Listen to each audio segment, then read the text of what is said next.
এখানে আমাদের বাড়ি হলো হাতিয়া সাগরিয়া রমত বাজার। হ্যাঁ, এখানে আছি আমরা হোসেন মাঝির এই ট্রলারটা বানাই দিতে। বর্তমানে এখানে 5 জন আছি। যে 5 জন যদি কাজ করি তাইলে 1-1.5 মাস লাগবে, মোট 45 দিন লাগবে এটা কমপ্লিট করে নামাই দিতে। আমরা এখানে মোট বানাই আর এখানে রাতে যে একটা বাউল আছে ওইখানে আমরা মানে অবস্থান করি আর কি, ওইখানে রাত্রে থাকি। এটা বানাইতে যতদিন লাগবে এখানে আমরা এই বাউলটা থাকি আর কি। না রান্না বান্না বাইকেও বাড়ি থেকে আনা আর কি। যে সময় আমি আরো ছোটবেলা ছিলাম ওই সময়তে আমার পার্শ্ববর্তী যারা কাজ করতো এখানে যাইতাম, দেখতাম। এখান থেকে আস্তে আস্তে আমার বিতর্কত আগ্রহীন জানলো যে আমিও তো কোনো কাজ শিক্ষা বিজ্ঞান নাই, কোনো কাজ করি না, এটাই করি। বর্তমানে দেশে ব্যবসা বাণিজ্য আছে, এটা দিয়ে চলা যাবে, তাহলে এই থেকে আমি এই কাজটা শিখি ওই সময় থেকে। এটা সবকিছু হলো মন থেকে, মানে মনে স্মরণ রাখা, সবকিছু হলো স্মরণ রাখা এটাই। হ্যাঁ, দেখতে বুঝে যায় যে মনে করেন উনি ভাই মনে করেন এটা হলো 23 হাত নৌকা। হ্যাঁ, 23 হাত বোট, এই 23 হাত বোটটা বানাবে, এটার সাইজ রথ কতটুক দেওয়া লাগবে, চান্দা কতটুক দেওয়া লাগবে, এগুলো সব আইডিয়ার আর কি। যে বর্ষার ঝড় বৃষ্টি হলে থাকার জন্য এখানে একটা কেবিন দিতে হয়। এই যে এখানে একটা ঘর হইব, হ্যাঁ, এই যে এটা একটা তালা না, এটার উপর আরেকটা তালা হবে।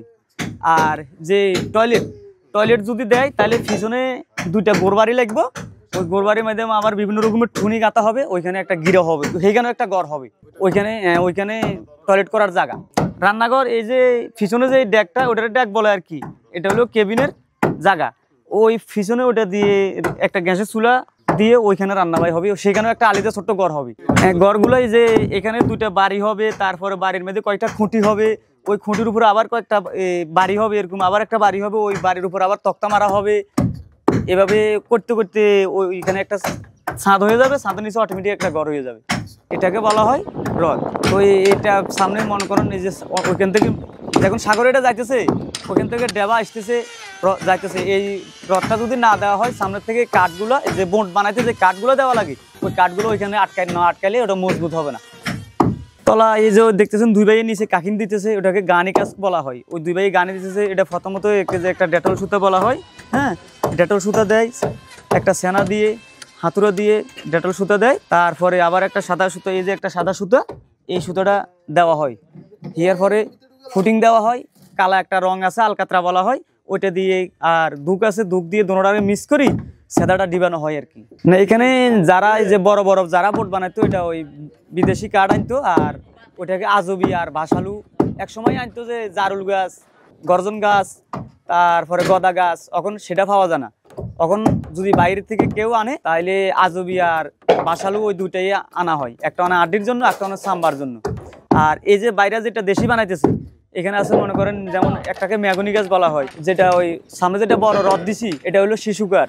আর এই যে সাদা ডাকে যে সাদা কাঠটা দেখতেছেন, ওটা হলো কেউ রাজকরি বলে, কেউ সাম্পুল বলে আর কি। এখানে এগুলো ব্যবহার করতে, মানে ওই কাঠটা এটার জন্য মজবুত শক্ত। এখানে একটা মাছ, ওই যে মাছ সাগর জালে যখন মাছ ধরা হবে, মাছের জন্য এখানে একটা কলস্টার করা হবে, মাছগুলো রাখার জন্য বরফ দিয়ে কলসটা আবার বের করা যায়। যে বাইরে বানানো এরকম করে বানানো হবে আর কি। ভিতরে ফেলানসিট কক্সিট দেওয়া হবে, তারপর ফেলানসিট দেওয়া হবে, নষ্ট না হয়, মাছটা যখন দীর্ঘদিন এখানে রাখা যায়। এখানে যদি পরিপূর্ণ যেটা আছে এটার সমান করা হয়, হ্যাঁ, মনে করেন 40 থেকে 50 মন মাছ ধারণ করা যাবে। এর বেশি উঠলে গাঁটের দিকে চলে আসবে, মনে করেন বরফ যাই আছে তাই দিবে।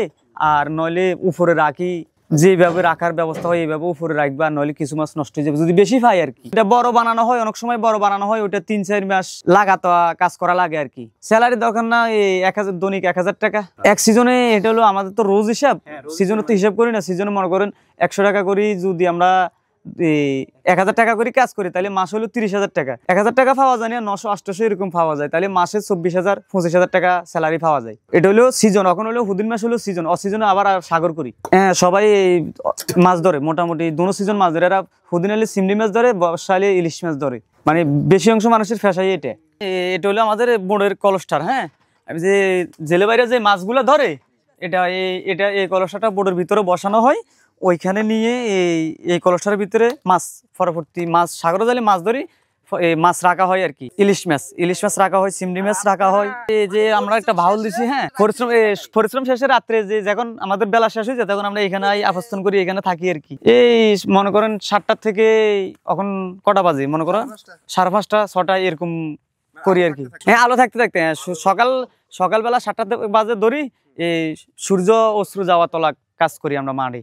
তারপর এখানে আসি, এই যে কাপড় বদলাই, যার ভালো লাগে কেউ দোকান ঘাটে যায়, আর কেউ মনে করেন এখানে অত সময় কাটা মোবাইল টিপে বসে থাকে এভাবে আর কি। বানা হয়তো কে 30, 32, 35, 40, 42 এরকম বানা, কে মনে করেন 22, 23, মনে করেন আরো ছোট বানা, এটা ধরেন 23.5 যাই মনে করেন 60, 70, মনে করেন 1 কোটির উপরে চলে যাবে। সেগুলো তো আরো বড় বড় বোট, মানে ইঞ্জিলও বড়। ওরা মনে করেন বোর্ডের কাজ করে, হেরা এই কাজে করে। আমরা মনে করেন মাছ ধরি, আমরা মাছ ধরার কাজে জানি। আমরা তো আর মনে করেন বোর্ডের বানানোর কাজ আমরা করতে দিতাম না। এটা বানান পর্যন্ত মনে করেন ওরা থাকবো মনে করেন 100, 150, 200 গার যায় লাগে আর কি।